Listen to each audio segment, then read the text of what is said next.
A wise person once said, when you change the way you look at things, the things you look at change. Today, I want to change the way you view yourselves. Do you think of yourselves in terms of your national identity, as Danish, Spanish, Italian? If so, then did you know that this concept of national identity is man-made and is only about 400 years old? If it is so recent, then who are we, really? I believe that thinking of ourselves in terms of our national identity alone is a threat to our future.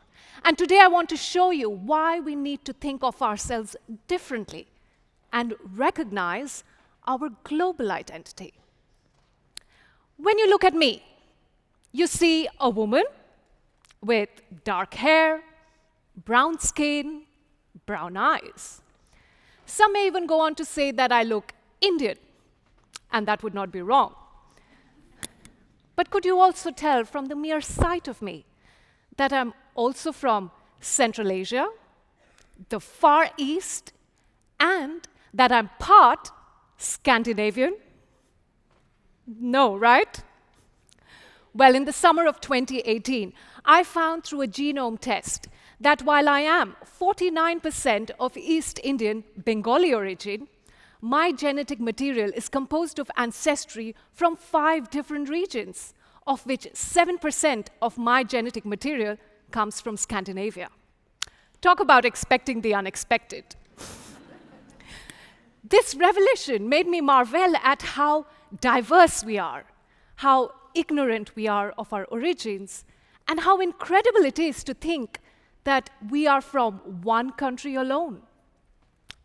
Ever since I was a young girl, I wanted to study abroad and work in international organizations on humanitarian issues. And one day, 12 years ago, I left for Denmark, a country of one of my ancestors, without even being aware of this connection. And as destiny would have it, I ended up doing exactly that what I had wished for.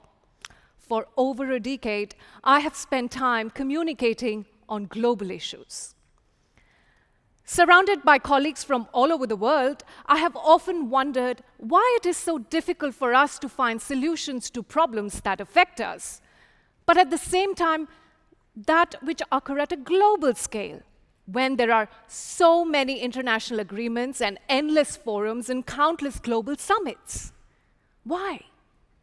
When we all recognize that we live in a global world and are highly dependent on each other, why then do we think national? This bewildered me, and I found myself looking for some kind of explanation, the missing link. At a time today when we live in a densely interconnected world, we are beginning to see what is common between us. But at the same time, we are holding on more strongly to our difference. Look around, and all you can see is this heightened need to identify ourselves in nationalistic terms. That my country is better than yours. We don't want the color of our country to change. We don't want foreigners taking our jobs, or simply, we don't want people to practice a different religion than ours. Just highlighting difference, difference, and more difference to keep us away from them. This is what nationalism today looks like, and is the reason behind a Brexit vote where the British want to assert their Britishness, or laws in the States to keep out nationals of select countries that are considered a threat to their homeland, or within a country like India, where a set of Hindus think they can decide what being Indian is and what Muslims in the country should eat, wear, or do. This highly interconnected world, ironically, stands highly divided. I want you to pause and ponder. George Orwell described nationalism as the habit of identifying with a single nation and having no other duty than of advancing its interests. True, nationalism served a purpose. when nations wanted to free themselves from their colonial rulers. Whether it be India or Vietnam, Nigeria or Congo, Mexico or even the United States of America, countries just wanted to free themselves, and they used nationalism to bring people together to make their own country. Very well, that was then. Why do we see nationalism now? We have all heard the classic argument, haven't we, that it is globalization and the liberalized world economy that allowed for a global financial crisis to have the ripple effects of unemployment and a deeply unhappy lower and middle class. And their unhappiness had to be blamed on someone. That someone was the foreigner. The blame was conveniently and misleadingly placed on the foreigner, thereby justifying the rise of nationalism in the last decade. But think about it. To live today in a protectionist, closed economy, without any exchange economically or of social cooperation between nations, is something we simply cannot afford. Of all the issues that confront us today, there are three major developments that we can all agree are occurring at a global scale. One, climate change. Two, technological disruption. And three, migration flows. The smartphone that we hold in our hand, the fast fashion that we are wearing, the unusually high temperatures that we enjoy during summer, the forest fires, and the melting Arctic snow that ultimately affects the weather in our balcony. These did not occur locally, just within our national boundaries. We contributed to this day through our everyday routine, unthoughtful actions and unsustainable demands that has today become the threat of climate change for our collective existence. Yes, I know that you know this. But I'm here to remind you that we are producers and consumers, not just within a nation state, but within a global economy and a global community. And this global community shapes our global identity. Besides, if like me, you have migrated from your country of origin to live in another land, do you then belong to just one country only? Now let's look at the role of technology. When we search for books, films, or baby clothes online, share photos of our dinner or destination wedding, do we know how our data is being used? Political discourse is still today focusing on the threat of the migrant from another country. But the threat that is closer home is automation and artificial intelligence that will not steal our jobs, but will make us redundant. Are our national governments preparing us for that future?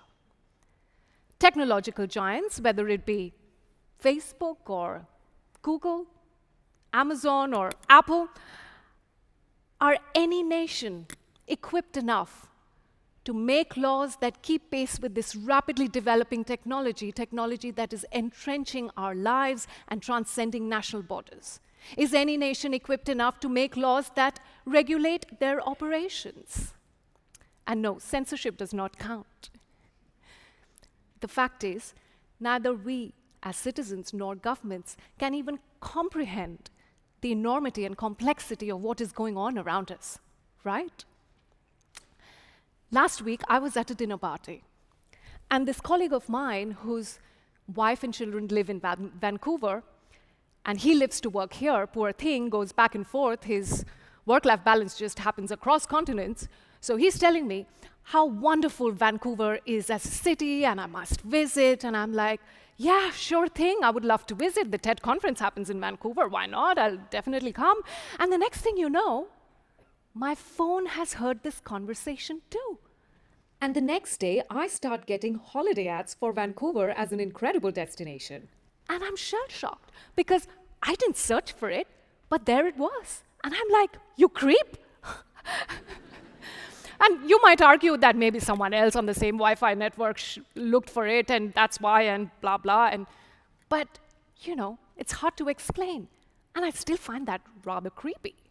So the fact is that technological companies manage to snoop on us, dodge taxes, service channels of hate speech, and even manipulate free and fair elections.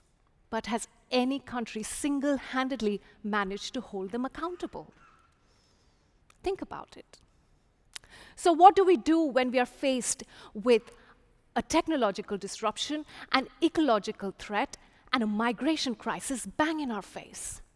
When confronted with global problems that are ironically deeply personal, is thinking national good enough?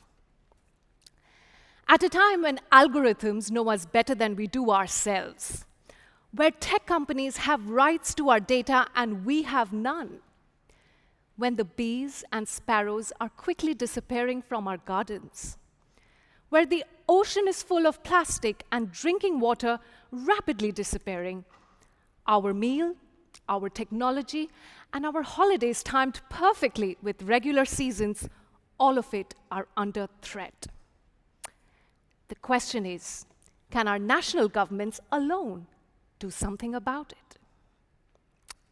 Albert Einstein described nationalism as an infantile disease, as the measles of mankind.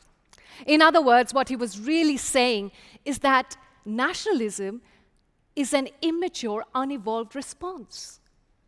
Restricting ourselves to our national identity and thinking national alone is limiting us, is failing us. These are not national problems. These are global challenges which require a collective global solution. So while you may be used to thinking in national terms only, I wish we can take responsibility and think of our role in this global community. Because all of us are in it together.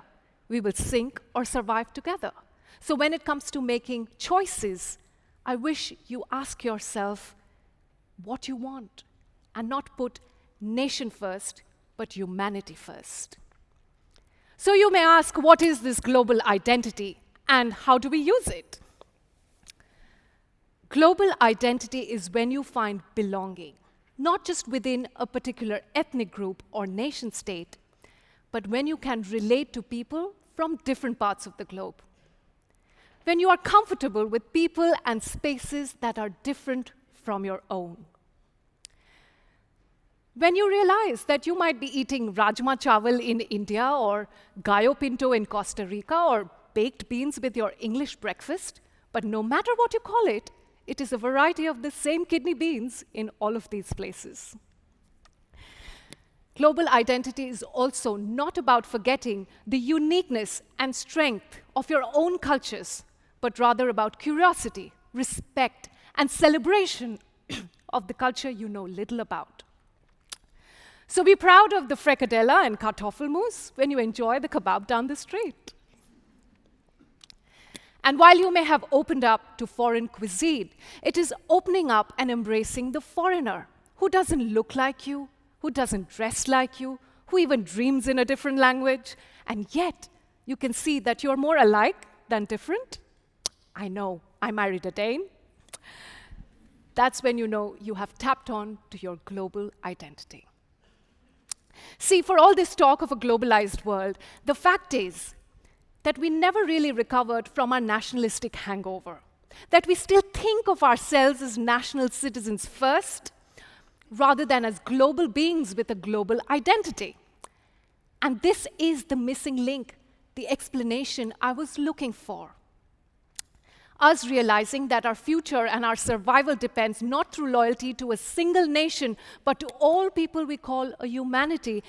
That is how we are going to solve global problems. And that is the shift in perspective we need if we want to confront the tomorrow that awaits us. So when you have recognized your global identity, what do you do next to solve global problems? I have a few suggestions. 1, vote right. You vote in policymakers who will not fool you with their nationalistic jingoism and divert your attention with the usual us versus them. The threat of the foreigner is not where the real threat to your job is. There are enough OECD reports that prove that migrants to a country are a hard-working lot and offer more to a country than they take. 2, demand right. You demand policies that are not short-sighted in nature, providing immediate gains at the cost of long-term damage to nature and humans. You ask your national governments to put not nation first, but humanity first. You see, the 2019 general election in Denmark proved that we as a people can indeed stand up for that which matters most for our climate and for our people. And that is the kind of effort and focus we want to continue worldwide. 3, use right. You make personal lifestyle choices that are sustainable. Every time you buy a piece of clothing or discard your piece of technology, ask yourself, where was this produced and in what conditions? Where will this end up and who will deal with it? Does my conscience support this journey of things? 4, teach right. You think about what identity you want to offer the next generation. When raising children in the era of globalization, doesn't it make sense to make them aware of their place in the world rather than just their place in the country? And finally, you learn yourselves better, right? Being rooted in your global identity, you never ever forget the big picture of you. See, that's why narratives of our identities matter. Because how we construct our identity shapes both our politics and policy making. And this view of ourselves, the awareness of our global identity, will shape our view of the world and what we make of it. So I suggest that you start by learning more about your heritage and your genetic ancestry, reflect on your origins and your journeys, and then think about the world you want to create. And believe you me, that way you're sure to expect the unexpected.